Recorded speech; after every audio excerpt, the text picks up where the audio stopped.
Tuesday, you were on trial for kind of an unusual charge. The people calling themselves the state here were trying to allege that you are a resident.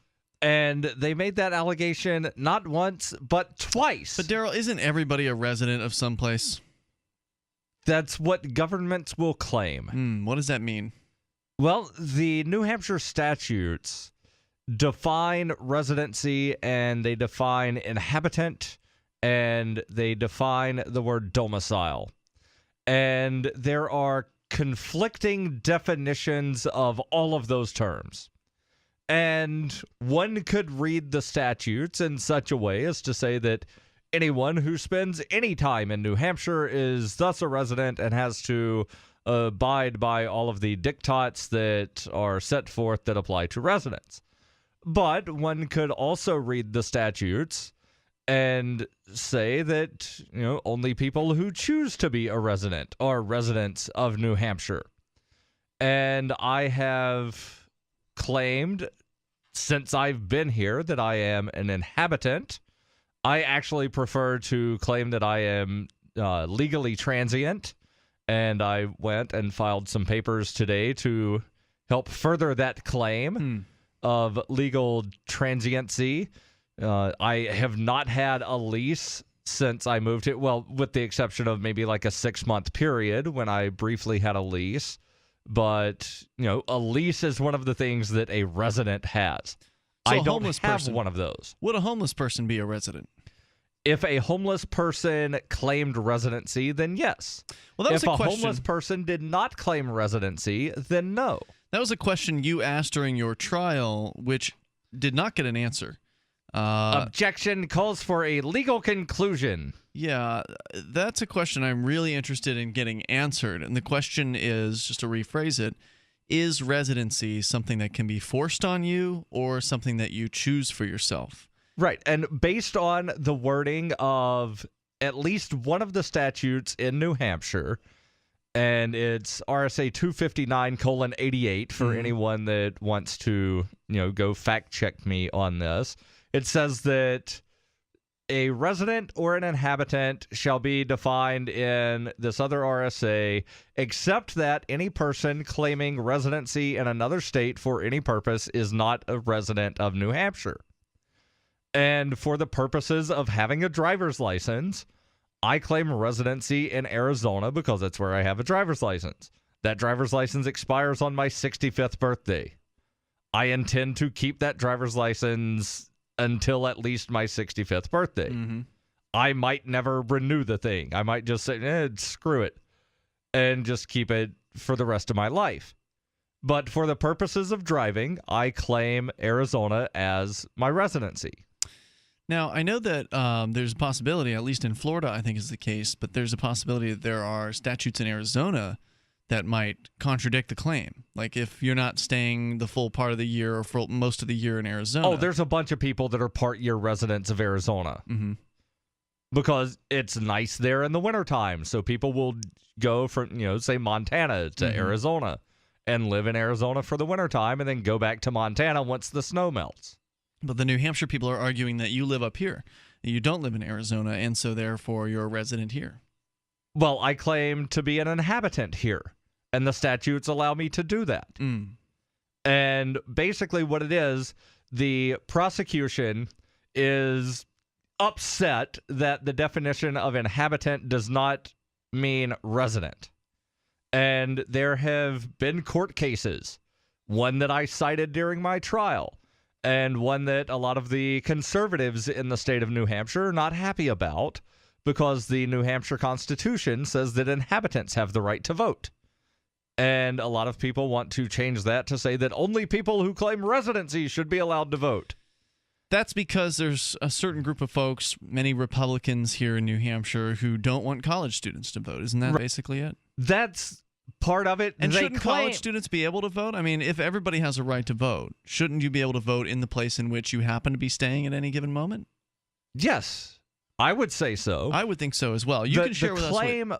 The claim by a lot of Republicans in New Hampshire is that people are driving across the border from Massachusetts and voting en masse for Democrats, and that people are just driving from town to town, voting multiple times a day, and just claiming to live in every town in the state. And that's an absolute absurd claim. There have been 8 people that have been convicted of voter fraud in like the last 8 years. Well, there have been stories, and I don't know the veracity of them, but the stories that they, certain people in Massachusetts will organize and get on a bus and come up here and go and vote in New Hampshire. I don't know if there's any truth to that claim, but I've heard it happens. I think there's more truth to the claim that dead people vote in Chicago. So it was an interesting trial, and it was actually fairly well attended. I thought you did a great job with it, Darryl. We've got video footage that Derek J. actually has posted up over at freekeen.com. We can come back and talk about some more details here. Darryl, you were on trial on Tuesday in Keene District Court for a couple of charges of basically not getting your license changed to New Hampshire because they claim you are a resident. The idea being that there's some law that says that once you become a resident in New Hampshire, you have 10 days or something like that to change over your information. Am I right about that? That's basically it, but the thing is, I have never declared New Hampshire to be my residency. They are declaring you as a resident in New Hampshire, and that was essentially what they were trying to prove to the judge in the trial by presenting evidence that you have lived here, by presenting evidence that you have run for political office here. Right, and based on the state constitution, which is basically their rule book that they are supposed to follow. Which they don't. It says that inhabitants have the right to vote and inhabitants have the right to run for office. Right. It doesn't say only residents can vote or only residents can run for office. Yes, it's going to be very interesting to see where this goes because they previously, the very same prosecutor had charged me with similar things last year. And I actually cited that during my closing arguments. Yep.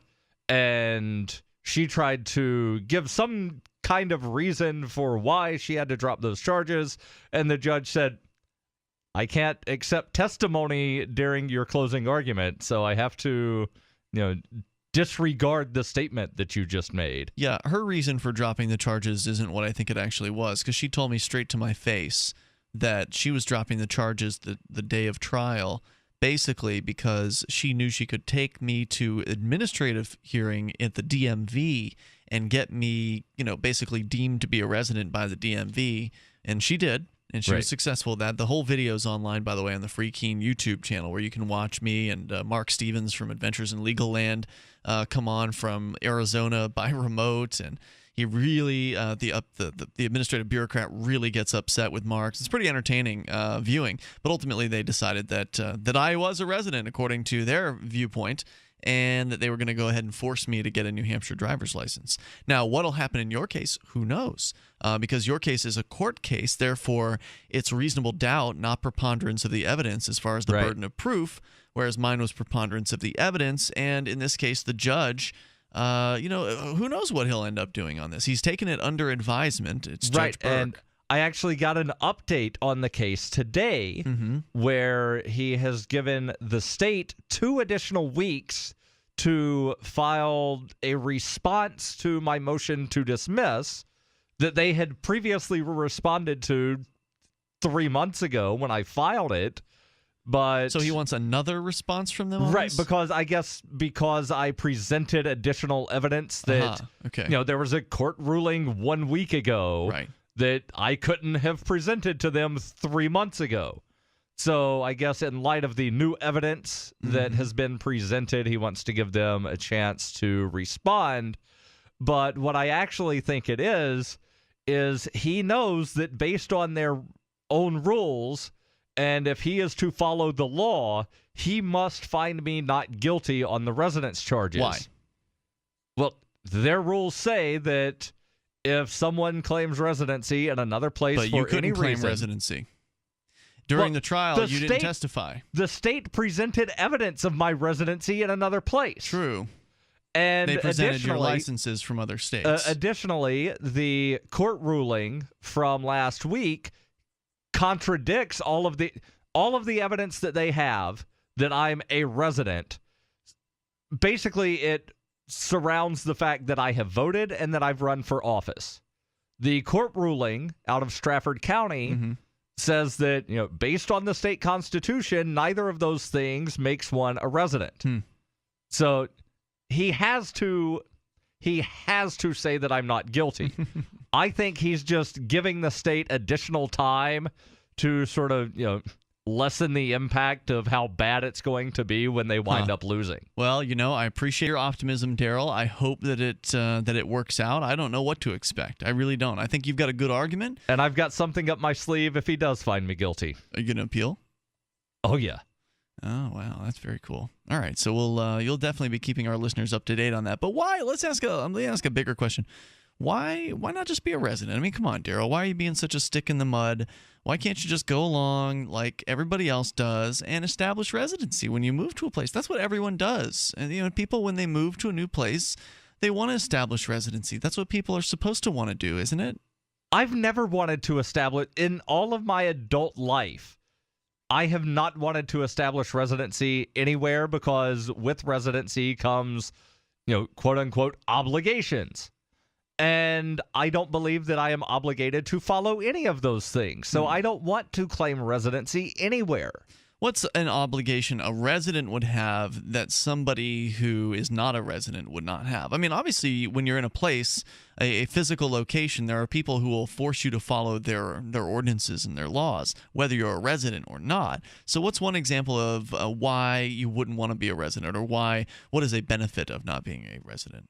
One of the obligations, and the largest obligation, is the requirement to get a driver's license in whatever state. And there are things that prevent me from getting a driver's license anywhere right now. If I were to go anywhere in the country to try to get a new driver's license, I would not be allowed to do so because I have a warrant in South Carolina. I call it a no trespass order to the entire state of South Carolina. I mean, you're essentially in no man's land. You're screwed, basically. Right. I'm in legal no man's land unless I want to shell out several $100s to the state of South Carolina to make this warrant go away. I can't get any new government papers from anywhere. So is resident, and this is the question that I think ultimately would be interesting to hear asked at the Supreme Court, is residency something that can be forced on you? Is it something you can choose? The law in New Hampshire makes it sound like it's something you choose. Right. But what they did to me in the DMV certainly was not my choice. They forced it upon me, and they threatened me with violence if I didn't get their license. More coming up. Free Talk Live. We're talking about the idea of residency. It's a legal term. Now, I don't have the actual legal definition here in front of me. I could pull up Black's Law Dictionary and we could dig in. But essentially, it's a legal term that it doesn't mean everybody who lives in a place doesn't have to be a resident. Right. And that's what the people who are part of the state would like you to believe. They want you to want to be a resident. They want you to come into their domain. They want you to jump through their hoops. They want you to pay them some money. They really want you to be part of their system. And there are 50 separate state systems, and they're all a little bit different in the United States. And each one of them has certain requirements. Some have more requirements than others. New Hampshire is probably one of the lighter states as far as residency, things you have to do as a resident, right. Obligations that you become obligated to as being part of a resident. So sending your kids, if you have children, sending your children to a local school is one of the requirements. You're putting yourself on their radar. And the government is a criminal gang. It's a criminal enterprise of men and women who, many of them are very, very nice people, and they don't realize they're part of a criminal enterprise. But I think some of them do know they're part of a criminal enterprise. Anyway, it's a group of people forcing their way and their views upon people. And if they know who you are and they know where you live, they're more likely to pick on you. They're more likely to find things to tell you, oh, Darryl, you need to do X, Y, and Z because you're a resident here in Florida or Alabama or whatever, fill in the state where you live. Well, why am I obligated to do those things? Why?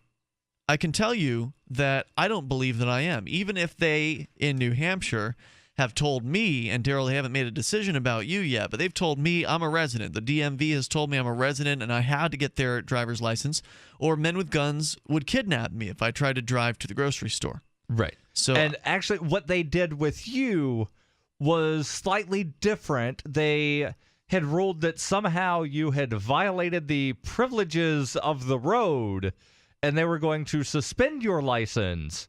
And the only way that you could get it unsuspended was to then go get a New Hampshire driver's license. that's correct.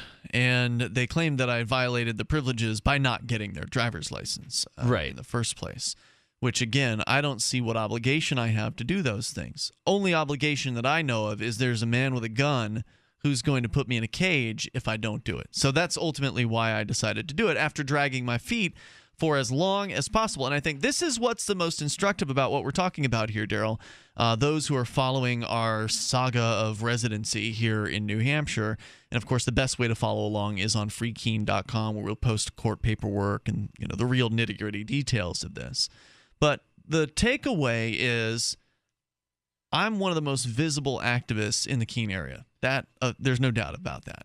Now, whether I like that or not, it's just the truth. And because I'm a visible activist, I'm far more likely than, say, you, not you, Darryl, but you, the listener, if you were to make the move to New Hampshire as part of the Free State Project, and let's say you come from Arizona where you got this 65-year license or whatever it is, it's ridiculously, or it goes to your 65 years old. 65th birthday. You don't want to get rid of that thing. Nobody would want to get rid of a license like that. So what obligation would you have to make that change over? I say none. And the reason I say none is because they, the government people, have no obligation to protect you. They claim that in order to, the citizenship idea is that you owe them a duty of allegiance, meaning you do what you're told to do. Right. You are their liege, or you're enslaved to them, essentially, to some extent. I guess not their liege, but they would be your liege. You are their subject. You're their subject. And so they don't have obligation to protect you. There have been plenty of court cases where it's been determined by the Supreme Court of the United States the government has no obligation to protect you. Therefore, we should have no allegiance to them. And they can't prove they have an obligation because all the evidence shows otherwise. But yet they continue to force people into this residency scam. They continue to convince people that it's something desirable, that it's something that you would want to have. And I would like to know from you, the listener, what is it that is desirable about residency? What is it that you want residency for besides the fact that you were taught you need it? Besides the fact that if you ever moved somewhere with mom and dad as a kid, one of the first things a lot of people do when they arrive in a new place is, oh, what do we need to do to establish residency? It just seems like a thing. Right. I mean, you don't do it, Darryl. I don't do it, but some people do.